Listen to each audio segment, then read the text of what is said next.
¿Qué tal? Buenas tardes. Mi nombre es Naila Valdés y yo vengo a hablar de la región y el desarrollo regional. Para empezar, hay que delimitar qué es una región. Una región es una zona concreta que no está sujeta a cultura, pero puede estar involucrada con tal. Es decir, pueden haber regiones económicas, pueden existir la integración de regiones políticas, estamos hablando de naturales, geografía, ciencias naturales, ciencias políticas, economía, historia, todo tipo. En este caso hablaremos específicamente de regiones económicas ligadas al desarrollo político, es decir, al desarrollo económico por medio del incremento de las cifras del índice humano. ¿Eso está bien? Bien. Entonces, comenzamos esta conversación hablando sobre el desarrollo económico. El desarrollo económico implica un desvanecimiento de las paridades que se encuentran en la sociedad. Es decir, México es un país desigual. Dentro del país desigual que es México, tienen que encontrarse la forma de disminuir estas cifras para que eso se traduzca en un mejor desarrollo poblacional. Si esto no termina de quedar claro, porque dicho así suena como una variación muy técnica, como algo muy general. Supongamos, o tenemos el caso de Calderón. Vicente Fox también hizo este tipo de reformas, pero tenemos el caso de Felipe Calderón durante el 2006. Felipe Calderón de lo que se encargó fue de apoyar sus reformas o enfocar sus políticas públicas más allá de los programas sociales, como es el presidente actual. Las apoyó en materia de desarrollo económico. El desarrollo económico se traducía en mayores niveles de alfabetización, por ende, y obviamente, menos analfabetismo, y esa alfabetización se traducía en un desarrollo sostenible. ¿Por qué? Porque por medio de las personas letradas, por así decirlo, conseguía que el desarrollo fuera continuo, es decir, siempre había alguien buscando innovar y al mismo tiempo que innovaba encontraba nuevas salidas y una cosa llevaba a la otra. Del mismo tiempo, como un efecto colateral o tal vez no tan objetivo como el principal, que es disminuir la analfabetización, pues ya estamos hablando, ya se trata de una cuestión de índice de desarrollo humano. El índice de desarrollo humano se mide por medio de 3 cualidades, que es la esperanza de vida, la educación y también del Producto Interno Bruto per cápita. Vamos por partes.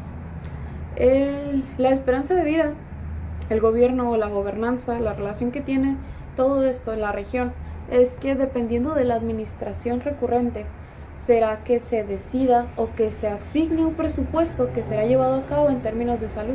Es decir, conocemos la Secretaría de Salud. Si la Secretaría de Salud no recibe los suficientes fondos para seguir financiando sus actividades, si no tiene fondos para los medicamentos, para las jeringas, para todo lo que implica la atención al ciudadano, pues esto se traduce en una menor esperanza de vida. ¿Por qué? Porque no hay acceso a la medicina moderna. Y la función de la medicina moderna es hacer longevas a las personas. Siguiente. Ya creo que es suficiente para que se quede claro. Siguiente, en el caso de la educación, esto es un poquito más complejo porque estamos hablando de qué nivel de alfabetización van a alcanzar, ya que hay estudios básicos, estudios medios superiores y estudios superiores. Ya estudios superiores es universidad hacia adelante, pero los estudios medios superiores implican el nivel preparatorio. Sin embargo, el nivel preparatorio es lo suficiente para tener un trabajo promedio, vamos a llamarlo promedio, no de forma despectiva, pero lo vamos a usar como referente de que la educación básica es lo suficiente para la mano de obra de manufactura. En este caso, es como vemos lugares, por ejemplo la India. La India decidió concentrar su nivel de alfabetización en la educación básica para poder posicionarse con un nivel alto en cuestiones de competitividad manufacturera. El caso de China es otra cuestión antagónica, puesto que ellos no tenían un gran nivel de alfabetización, pero consiguieron que por medio del incremento de alfabetización llegaran a un punto de desarrollo sostenible. Y su desarrollo sostenible no requiere puntos ecológicos, porque esa es otra cuestión muy diferente del desarrollo regional. Con desarrollo sostenible hablamos de un desarrollo que con el tiempo se cuida solo. Él solito se alimenta, él solito sigue avanzando, sigue caminando y todo sigue fluyendo, haciendo lo que hizo China en los años 50. China, pasada la guerra del opio y todos los tratados desiguales durante la China de Mao Zedong, se vieron en una crisis muy fea. una crisis donde se moría de hambre la gente en la calle, y a la fecha, si los buscamos, no voy a poner imágenes en este momento por respeto a las víctimas y respeto a la tragedia, pero se vieron cosas muy feas, ya fueran amputaciones, canibalismo, se vio en la necesidad de abandonar todo rasgo de humanidad la gente con tal de sobrevivir, y aún así no lo lograron. Entonces, teniendo en cuenta que la China de Mao Zedong fue un periodo extremadamente cruel para los ciudadanos chinos, podemos ver que por medio de las reformas de política pública lograron hacer que todo se moviera. Es decir, de forma prioritaria llevaron el desarrollo económico y comenzaron a concentrar su fuerza de trabajo en las áreas fuertes. En ese caso a la agricultura, pero de la agricultura saltaron al área industrial, al área electrónica, y posteriormente se fueron adueñando de las tecnologías claves del mundo, como bien sabemos, o como bien se ha visto a lo largo de la última década. China se ha hecho de alrededor de 33 tecnologías clave en el mundo, de 40 que son. Entonces, tal vez estoy desvariando un poco, tal vez ya me estoy yendo por las ramas, pero creo que sirve para probar mi punto. El punto es que China, por medio del desarrollo económico como prioritario, logró que después su desarrollo económico estuviera sostenido de una alfabetización de su población. ¿Por qué? Porque es un estigma o es un estereotipo que la gente asiática es muy inteligente. El tema de la gente asiática inteligente. Muy bien, como decía hace un momento, el tema de los estereotipos asiáticos en cuestión de inteligencia dejen claro que con el pasar de los años ha encontrado la forma de adaptarse. Y una de las medidas que encontraron y con las que fue bastante efectivo sobrevivir a la crisis económica de China fue mediante la alfabetización de su población, lo que se tradujo en un crecimiento rápido del índice de desarrollo humano chino, y por ende después pudieron concentrar esa inteligencia en el desarrollo de tecnologías y en la hegemonización, tanto en importación como en exportación, que tiene el país. Bueno, en temas de importación no tanto, pero cuando referimos a temas de exportación, se sabe por cifras generales o exactas, simplemente por cultura general, que China es uno de los exportadores más importantes del mundo, el más importante con muchísima diferencia. Siempre en cuestiones de armas vemos que Estados Unidos le da 3 vueltas al mundo, pues para este caso China toma ese lugar y le da 3 vueltas al mundo en exportaciones, y todo el mundo conoce China por sus productos, todo el mundo necesita de China, y esto alimenta la codependencia. Sin embargo, ese no es el tema en cuestiones de desarrollo regional. Es un caso de cómo la alfabetización se vuelve una herramienta para volver sostenible, o más bien duradero, de largo plazo, el desarrollo económico. Pero en México, el desarrollo económico implica el multilateralismo en cuestiones de cooperación internacional. Es decir, México se ha hecho de distintos tratados de distintas regiones del mundo, donde hace parte de ¿cómo podría decirlo? Hace parte de cómo funcionan las economías, y México se volvió una economía líder de América Latina precisamente por sus políticas rápidas de especialización en varias áreas. Depende de la parte del mundo donde te pares, será el área del mundo donde necesitan de México. En el área de Asia, por ejemplo, México es un agricultor, necesitan las cosas de México. Por ejemplo, Japón. Japón se encuentra en una cuestión de interdependencia económica con México, puesto que Japón le otorga ciertas partes automotrices que México utiliza en la manufactura de vehículos, pero al mismo tiempo Japón le compra a México una larga cuestión de verduras. Por ejemplo, el limón persa, el melón, el aguacate, entre otros más, son cosas indispensables, y básicamente el suministro japonés de estos productos depende de la producción mexicana. Lo mismo podemos ver a lo largo de América Latina, tal vez no entre México y Brasil porque son economías muy similares, pero lo podemos ver claramente en temas como Colombia-México, que aunque los dos tienen producciones similares, no se asemejan igual, y esto tiene que ver con los principios de la economía, puesto que los principios de la economía marcan que tienes que tener, o más bien los principios de la economía moderna, marcan que tienes que tener una diferencia comparativa. Es decir, yo tengo que producir algo mucho mejor que tú para que tú me lo quieras comprar. Ese es el caso. México es un productor de carnes, por lo que no comercia con Argentina, pero sí comercia con Colombia. Colombia es productor de café, y México también, pero no al mismo nivel que Colombia. Entonces encuentran un punto medio donde se complementan. Es como el caso de República Dominicana y Costa Rica con la producción del plátano. Son similares, más no iguales, y esto puede dar dos temas en el desarrollo regional. Se juntan y hacen lo que coloquialmente llamarían los empresarios un clúster económico, que es una aliación de distintas empresas, de distintas manufacturas del mismo sector industrial para conseguir beneficios conjuntos. Es un ejemplo el APEC, por ejemplo, que es un acuerdo Asia-Pacífico para el libre comercio de la zona. Pues el APEC está sustentado en más o menos unos 20 países, no tiene bastante extensión, pero el APEC cubre cuestiones no exactamente sencillas, pero cubre cuestiones de quiero colaborar contigo, contigo no, vamos a colaborar todos, o tal vez solo yo, tú y tú. Eso es suficiente en el caso del APEC. Pero cuando hablamos de la OCDE, por ejemplo, la OCDE es una cuestión mucho más formal. Podríamos decir que el APEC es un foro de cooperación económica, pero la OCDE es una organización similar a la Organización Mundial del Comercio. Y aunque ya me estoy yendo un poco del tema, acercándome a las relaciones económicas de los países, esto tiene un punto clave.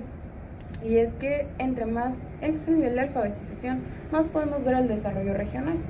Entonces, podríamos decir que el desarrollo, en cualquier nivel, ¿no? Pero en este caso, el desarrollo regional está estrechamente relacionado a la calidad de vida de su población, e incluso no a la calidad de vida de su población, pero al índice de desarrollo humano del país.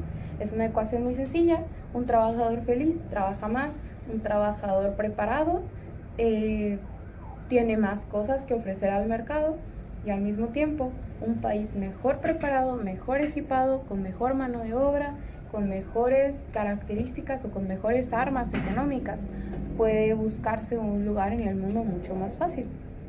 Esto suena muy simple, y lo es en realidad. Sobre el papel todo se ve muy simple, pero cuando lo llevamos a la práctica hay problemas de disparidad, como es el caso de México.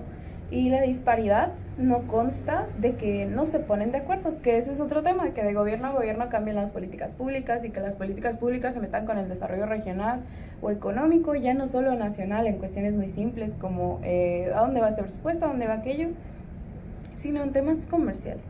Un caso fue el anterior gobierno, está cerca de cambiar ese gobierno, pero el anterior gobierno se encargó de hacer que en las fronteras se volviera una cuestión de militarización, moviendo al personal y llenando de militares para asegurar que al entrar la corrupción. Lejos de hablar de lo sostenible o no sostenible, de lo rentable o no que pudiera ser esta estrategia es grato, por así decirlo, o apto el tocar el tema de que eso significa el cambio. También está el caso de Argentina. Argentina firmó para unirse al BRICS. El BRICS es un bloque o un foro de integración no precisamente económica, pero con intenciones de reacomodar el status quo del mundo. Dentro del BRICS está China, está Rusia, está Sudáfrica, la India, y hace poquito se había unido Argentina. El caso de Argentina es que Argentina se unió por medio de Brasil, que es otro miembro permanente, y pues cambió de gobierno Argentina. Argentina se encontraba en la derecha política, por así decirlo. En realidad no me gusta usar ese término porque me parece algo anticuado, pero estaba en la derecha política y cambió su gobierno, entró Milei y se movieron a la izquierda política. Una vez que tocaron la izquierda política, cambiaron las políticas públicas, cambió la política exterior y cambia todo a conveniencia del nuevo presidente. La cuestión es que con este cambio de gobierno, los argentinos abandonaron el BRICS y volvieron a su cápsula de integración económica.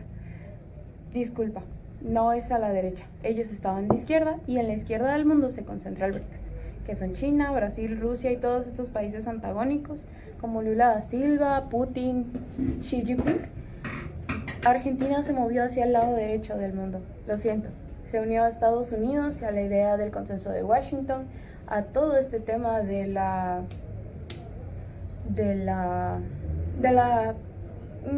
capitalización, vamos a llamarlo así, del tema capital, de dinero va y viene. Yo no creo en ti, ¿qué te pasa? El socialismo no funciona, y esas son distintas formas de ver el mundo. Ese no es el tema. La cuestión es que el desarrollo regional está estrictamente relacionado al gobierno, a su forma de gobernar, a lo que quiere el gobernante del momento, al partido que ha llegado al poder, a la corriente ideológica de ese partido y sobre todo al índice de desarrollo humano, porque Argentina se encontraba en la crisis y una forma o una estrategia de desarrollo nacional que tenía el entonces presidente era meterse al BRICS. Por medio del BRICS, afianzar sus alianzas con Brasil, y al mismo tiempo Brasil se iba a encargar de que él llegara a China y llegara a Rusia y se consiguiera un lugar para recuperarse de la crisis económica en la que quedó después de terminar las deudas del consenso de Washington. Hasta ahí parece que queda muy claro el panorama. O tal vez no, y me estoy haciendo bolas, no creo. Entonces, para concluir, podríamos decir que el desarrollo regional está estrechamente, directamente relacionado, incluso depende el uno del otro, de la calidad de vida que tienen los ciudadanos, del índice de desarrollo humano y por último, casi se me va a explicarlo, del Producto Interno Bruto per cápita. El Producto Interno Bruto per cápita habla sobre qué cantidad del Producto Interno Bruto representa cada ciudadano en producción. Es decir, en México, cuando fue el periodo de Vicente Fox, cada mexicano al nacer representaba al menos 30,000 pesos. Es algo así. El tema es que el Producto Interno per cápita deja ver el problema de distribución de salarios y deja ver claro el problema de gobernabilidad que implica el no saber qué estás haciendo con tu distribución de los recursos. Es decir, yo tengo una población que está en una situación muy complicada, personalmente, ¿no? Pues esa población se deja ver muy en claro que no tienen las posibilidades o las oportunidades necesarias para salir adelante. Esto tiene mucho que ver con el desarrollo de gobierno, puesto que no están impulsando el desarrollo tanto educativo como económico, la movilidad social y todo lo que podría influenciar en este tipo de circunstancias. Al final de todo, podemos concluir, podemos asegurar y podría afirmar en cualquier hoja que el desarrollo económico, el desarrollo regional, el desarrollo nacional o de cualquier tipo de nación está estrechamente ligado a la forma en que los países deciden impulsar sus economías. Finalmente, y para cerrar completamente, yo creo que la forma más importante que tiene un país como estrategia de desarrollo es el aunar sus políticas públicas a la educación. Gracias, que tengan un buen día.